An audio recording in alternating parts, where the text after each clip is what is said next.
అందరికీ welcome to Swapna's kitchen world. ఇప్పుడు నా కిచెన్లో నేను గోంగూర పచ్చడి ఎలా తయారు చేయాలో చూపిస్తాను రండి. గోంగూరని కడిగి పక్కన ఉంచుకుందాం. ప్యాన్లో కాస్తంత ఆయిల్ వేసుకొని కాస్త హీట్ అయ్యాక 1 టేబుల్ స్పూన్ మెంతులని హీట్ చేసుకుందాం.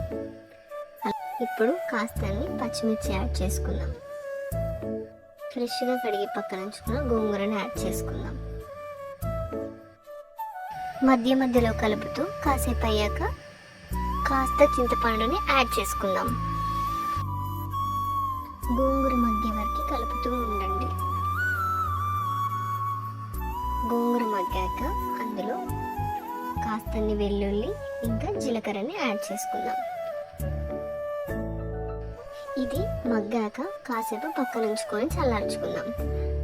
చల్లారాక దీన్ని బ్లెండర్లో యాడ్ చేసుకొని సరిపడా ఉప్పు వేసి ఫైన్గా పేస్ట్ చేసుకోవాలి. తరువాత ప్యాన్ తీసుకొని అందులో ఆయిల్ వేసుకొని కాస్తన్ని పోపు దినుసులు 4 నుంచి 5 వెల్లుల్లి, ఎండుమిర్చి, కరివేపాకు యాడ్ చేసుకుందాం.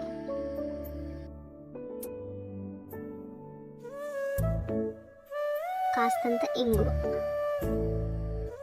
ఇవన్నీ బాగా ఫ్రై అయ్యాక కొంచెం పసుపు వేసుకుందాం.